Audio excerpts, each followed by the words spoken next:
Welcome to Sunday service, which Christy already did, but thank you for coming. The topics that we in the reading today are, shall we say, lofty. The sacrifice of Christ and his willingness to follow the will of God in the Garden of Gethsemane, the ways that we recognize the attainment of truth, the qualities that we manifest when we've achieved this. We naturally ask the question, well, okay, but how do we get there? And I'm reminded of a story I heard of another minister who stood up to give the talk and said, you know, the reading said it all, and he sat down again. And I won't say that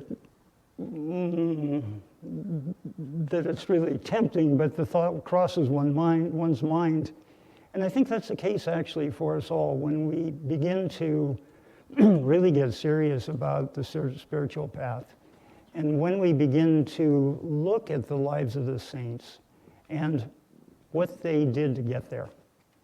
Because it's not an easy thing, and what God does demand of us is everything.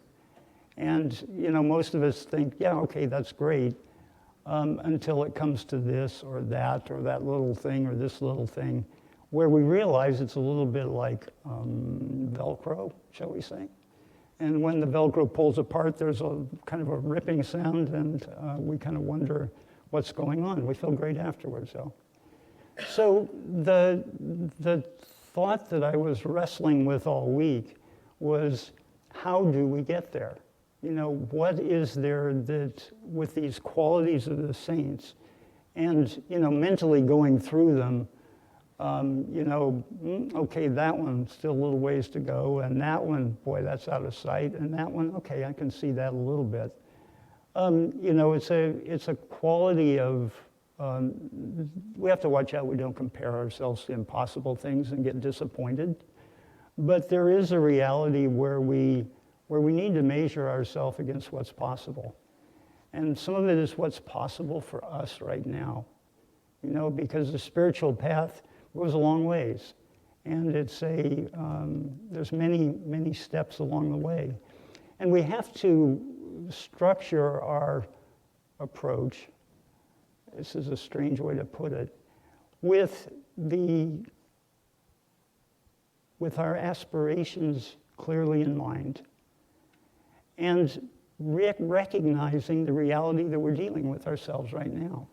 So there's both self-acceptance and opening to this higher possibilities, these things that we hear and where we instinctively know that our home is on a different level, that our home is really someplace else. We're working it all out here, but we recognize, and the thing that brings us here to the point where we come to a worship service, where we are consciously looking for ways to expand our awareness, as the affirmation said today, where the real goal is to grow in spirit. And what that means is different for each of us, and maybe different for us in different times in our lives as well, because we go through so many phases. One thing that I found especially helpful as I prepared for this week was that the rays of the one light that we read from every week, they are a condensation of an earlier series of books called Rays of the Same Light by Swami Kriyananda, which when I started with Ananda a long time ago, this is what the weekly readings were from. And there was a chapter for the Bible and a chapter for the Bhagavad Gita, which made for rather long readings during service. And as I understand it, the Rays of the Same Light was, Rays of the One Light, was actually, Swami made that due to popular demand to help people get something they could get through with in the reading for the Sunday service. But if the advantage of the older copy, the older series, is that it goes into many of these things in more detail than we have in the weekly readings and Rays of the One Light. It's pretty condensed, and it really helps us in our own search for what does this really mean and what does this really mean to me right now, to get a more expanded version of it. So anyway, the Rays of the Same Light came in very handy to me in preparing for this. And the one, Swami goes through each one of these signs of divine attunement, the humbleness, truthfulness, harmlessness, and so forth, and expounds on each of them. And more importantly, at least to me, was say, how do we get there? And many of these things come with achievement, comes with deeper states of meditation, where we can conceive of them as words right now, humbleness, truthfulness. We all have an idea of what that means in a human sense. But what does that mean in a divine sense? For example, Swami Kriyananda, who wrote The Holy Science and is Yogananda's guru. Yogananda's teachings we follow here. And Swami Kriyananda was very committed to truth. From a very young age, truth was what he was about. He was, as Master described, and Master meaning Yogananda, described him, he was a jnana yogi. His way was wisdom. And his commitment to truth carried him through life and through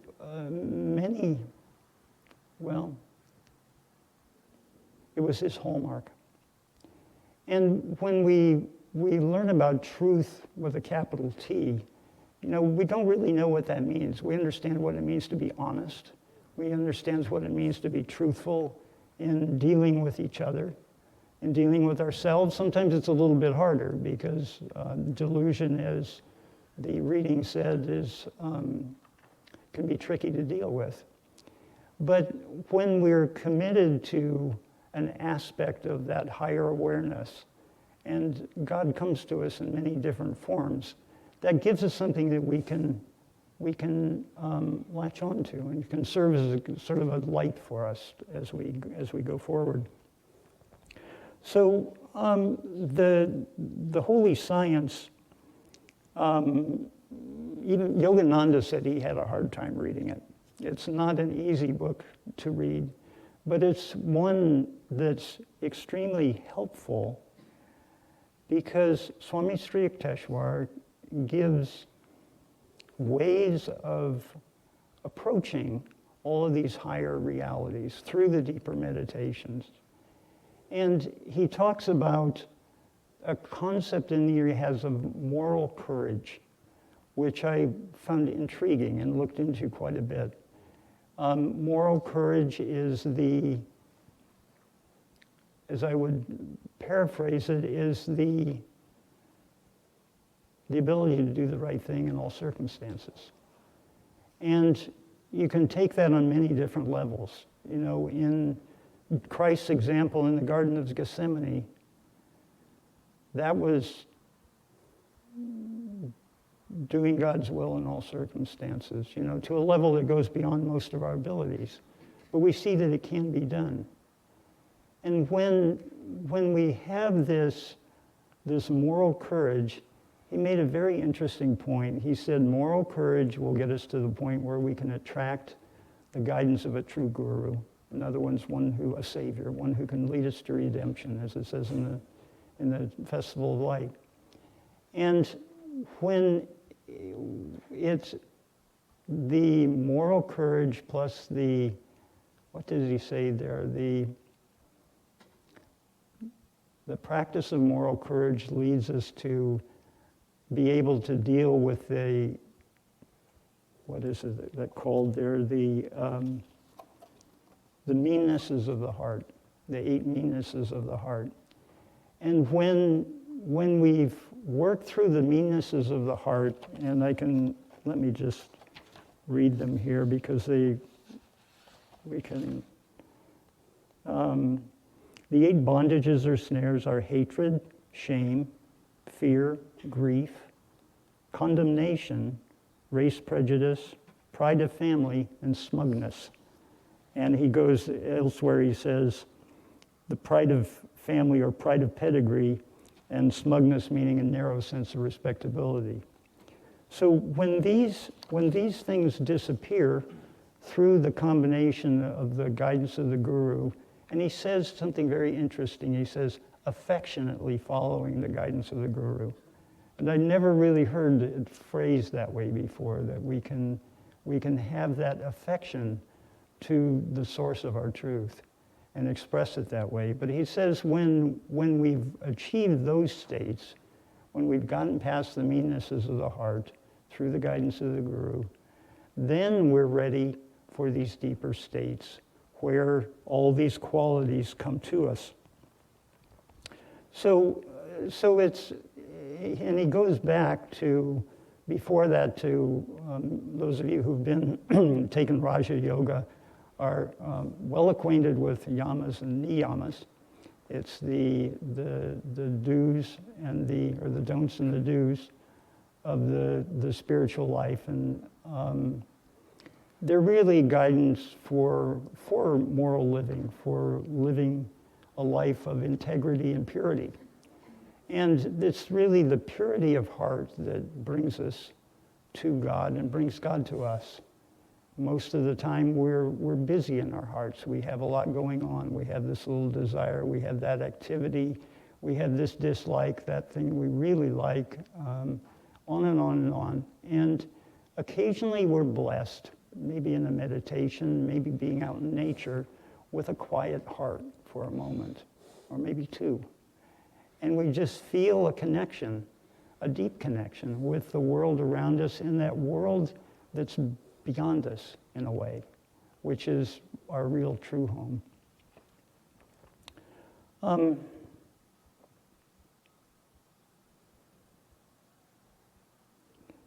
There's a story I'd like to share of that touches on several things we've heard today, and the awareness and also in surrender lies victory, something that we do a bit at a time often. But anyway, the story is, it was a story of a friend of mine who at the time was in his probably late 60s. He was retired. He had had a very active life, had raised a family, still married to a loving wife, and yet he was a little bit of a human tornado. He would start on one thing, jump into something totally enthusiastically, at a great amount of energy, jump into something enthusiastically, continue it for a little while, and then jump ship and go start something else that was really interesting to him. And this went on and on and on for as long as I'd known him. And he was also a little bit like a loose cannon, where the phrase comes from the days of sailing ships, when they had cannons on deck, and sometimes the cannon would get loose and his boat was rocking back and forth. This heavy thing would be going from side to side across the decks. Very hard to keep track of, and that really described him as well. But at the same time, he had a good heart, and he was a good friend. And so there was this person of paradox, as many of us are, that we have many different, shall we say, competing qualities, and it can be a little hard to tell which one you're going to get if you're close by. And at one point, he suffered a stroke. And it was a type of stroke that it incapacitated half of his body. And this was, fortunately, was the kind of stroke that was possible to recover from. And so there he was in bed, lying there, with nothing he could do about it, except to accept where he was and start working on what he had to work with. And it was a very interesting thing, because over a period of about, I want to say, several weeks, he first got a sense of sensation in his little toe. And he focused on that. As I say, he had a great deal of energy. He focused on that. And gradually that awareness expanded to more of the little toe. And he focused on that, and that's all he did as he lay there in his bed. You know, he saw his family and so forth. He couldn't speak that well either. But he was just focusing on that, what he could perceive. And he focused on that toe. And, you know, and gradually, over a period of weeks and months, he was able to move his toes. And then later move his foot. And then move his leg.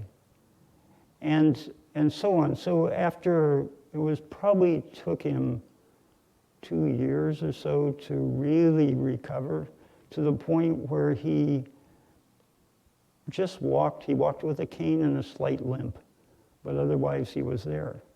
But the real transformation was in the person. Whereas this person before, you know, you look in his eyes and you just see lots of stuff. It was cloudy. It was very busy in there all the time. There was just this calm intelligence and this presence of just being completely there. And I remember one point, this was near the end of his life, visiting him there as he was washing dishes with his wife. His wife was washing, he was drying the dishes. And he was content to be there, doing something very simple. And this is something whereas before never would have happened. But there was it was a dramatic kind of surrender. In other words, he didn't have any choice. This wasn't really something that he wouldn't have made the choice, shall we say, to go that route unless it was forced upon him. But the qualities that he developed there of awareness, you know, of being aware of what was going on, and of concentration, of concentrating on that, and of course of willpower, you know, of actually focusing all those energies towards a goal, in this case, it was like moving his toe. But those are qualities as well that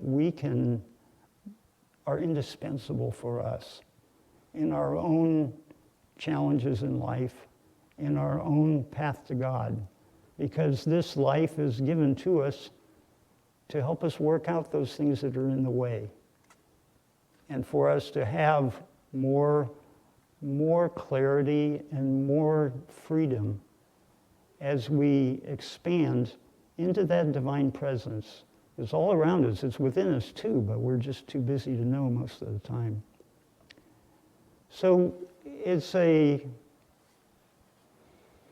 wonderful opportunity that we have to really offer those things that we struggle with, you know, to be conscious of them, to be aware of them, and to offer them up, you know, into that divine light, into that divine presence. Now, how do we find out where the divine presence is? That's a lot of it, isn't it? It's like, well, we go to meditation classes and we chant and we do all these practices, and they all help. And it's mostly that we can, through these things, we get beyond our normal limited sense of self. As Swami Kriyananda said, Swami was the founder of Ananda, he said, he referred to them as self-defined limitations. In other words, God doesn't put these limitations on us, we do. You know, and by the same token, if we put them on ourselves, we can release them as well. You know, so that's where the willpower comes into the honesty, one, to say, okay, you know, this is something I need to deal with. The willpower to be in touch with those things at the same time we're in touch with as much of God as we can. And this is where in the chant that we did, thy transmuting lamp entrancing, wondrous is thy ray. Change my darkness to thy light, Lord. All my clay into thy gold. So it's where we offer up our limitations and our goodness. Because our goodness is really, it's like with like. It's the goodness that we have within us that really pulls us back to God, because it's the same thing. It's God calling God. And when we can learn to answer more deeply and more willingly, and sometimes, it varies. Sometimes we don't want anything to do with it.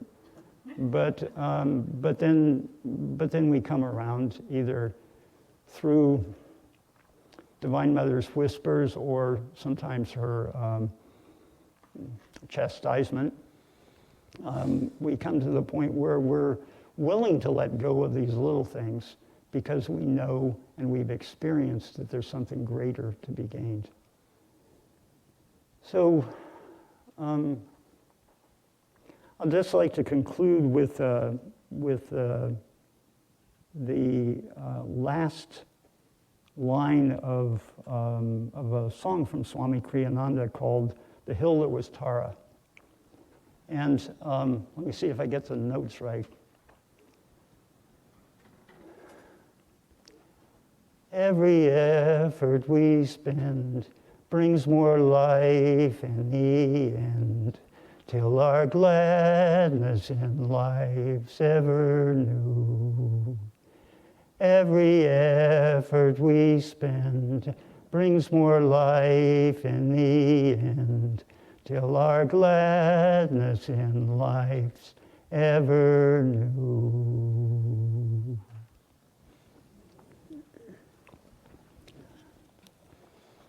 We'll end now with this Whispers from Eternity that Rick chose. Teach me to drown in thy light and live. I come to thee with the song of my smiles. Whatever treasures have lain in the secrecy of my soul, I bring eagerly to thee. I bring thee all the honey from the hive of my heart. All that was ever mine is now thine alone. The sunlight of this world shining upon my eager hopes and brief, fickle fulfillments, burn me repeatedly with dissatisfaction. Now I will quench my thirst forever in thy radiant waters. The taper of my aspiration towards happiness will burst aflame with thy coming into the conflagration of bliss. In thy vast, enchanting sea of light, I will swim forever, joyfully forever.